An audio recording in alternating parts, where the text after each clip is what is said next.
Homo sapiens, older than the bone. All right, racist. This black man's DNA was older than Homo sapiens, older than the bones found in Ethiopia, older than the 300,000-year-old remains discovered in Morocco. The moment they saw it, scientists realized something terrifying. Everything we were taught about where humans came from and when they emerged might be wrong. Continuing down the anthropology journey, since it's a common rebuttal thrown around by the natives, we uncovered the anthropology of the Black American woman yesterday. Today, it's about the originality of the Black American man. When scientists examined the DNA of Albert Perry, an indigenous Black American man from South Carolina, they uncovered a genetic lie. Albert Perry's Y chromosome, the strand of DNA passed from the father to the son, didn't fit into any known genetic category. Now, why they muted, I don't know. But the words. The discovery, published in 2013, revealed that Albert Perry carried haplogroup A00, which is the oldest known male lineage ever identified. And this lineage is believed to date back more than 300,000 years. They try to take it down. Long before the appearance of Homo sapiens as we know them. In other words, this South Carolinian carried within him the oldest genetic signature of the human race. Albert Perry's genetic code forced science to acknowledge that human history is far more direct than the textbooks suggest. It also reaffirms what Black Americans have been saying. Black people, but namely Black Americans, are the start of life. While the Maxwells and the Rothschilds are paying idiots to tell everyone that Black Americans are from Africa, the more we look into South Carolina, the more we start to realize that may just be the location where American life began. There was such an effort into destroying the power of the indigenous people of the Carolinas, like the 1740 Negro Act of South Carolina, which criminalized literacy and erased distinctions between Negro, mulatto, and Indian. It was also the start of ownership and controlling every element of a person's life based on race. It happened long before this, but this was when it was codified into law. The hatred and the concerted effort to destroy the heritage and history of the Black Americans only proves that the Black experience is a living continuation of an ancient global lineage. Perry's Y chromosome reminds us all that human civilization did not begin in captivity. It began in consciousness. Genealogy is higher than spirituality, because knowing your bloodline reveals who you are and how long you've been here. And Albert Perry's DNA rewrote science, which means, Black Americans, it is now your responsibility to rewrite your understanding of yourselves. Don't let people who are inferior to you and are ashamed of their origin story convince you to be ashamed of yours. Whether you call yourselves Moor, Hebrew, Indigenous, the truth is this: your ancestors built and governed this land long before the idiots arrived. You have every right to be proud of that, and to remind everyone every day if you want to. This land is yours. All right, racist. This black man. Now here's where it gets interesting at. I tried to like it. The heart pops up, but it wouldn't record it. So I came here to put some comments, some hearts. It says the meteor I'm viewing is no longer available. So how did it show? Listen.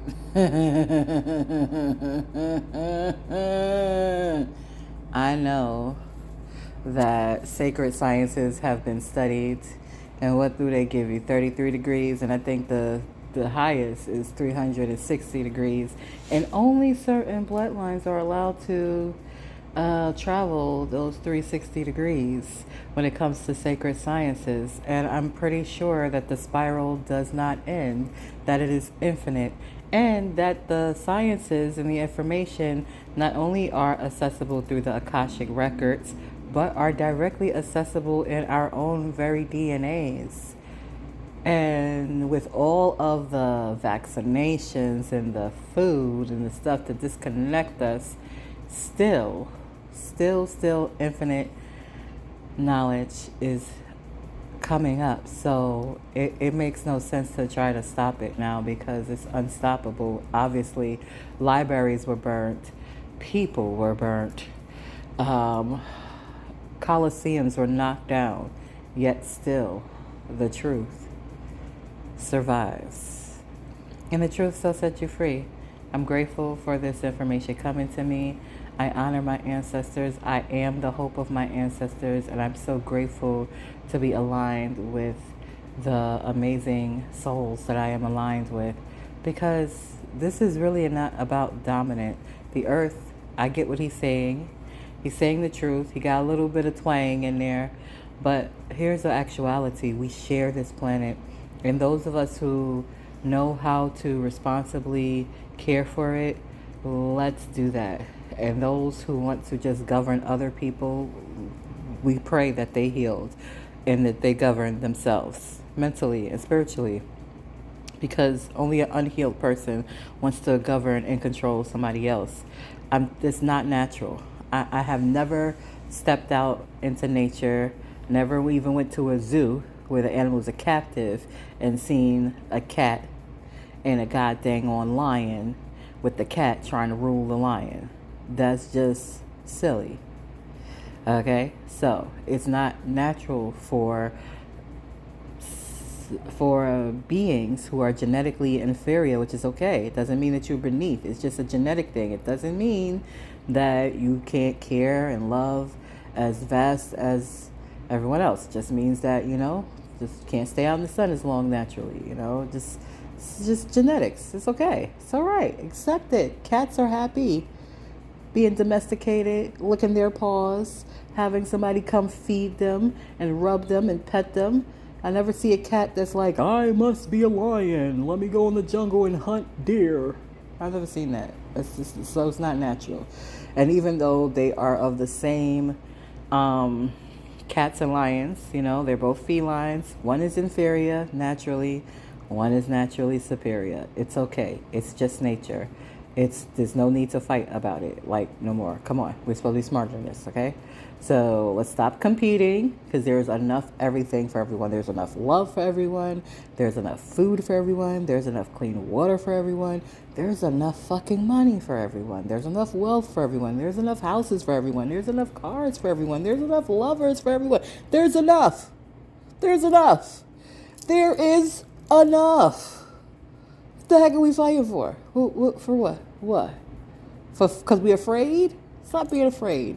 You feel guilty and ashamed? Oh, well, we forgive you. I forgive you. I don't hold nothing against nobody. Don't bother me now. I'm not going to hold nothing against you, but what you put out there is going to come back to you. So that's the only reason why I say don't do nothing to me, or don't do nothing to nobody else. That's negative, because it's just going to come back to you. So if you are afraid of that, why don't you try to counteract that and start doing good? And just keep on doing good. And just level it out and ask for forgiveness. Well, just a suggestion. Change your ways. All of y'all, Rothschilds, whoever he says has got this astronomical money and paying false education, stop it. Take it out. Change the books. Put the right books in. It's not working. The truth is coming out, and then you don't want these young folks to be rebellious. I know you think you got them dumbed down, but you don't.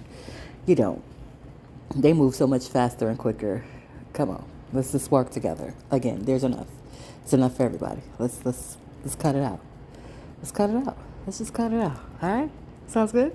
All right. Let's get it together. All right now. I can help you. I can help you get it together. I'm just letting you know.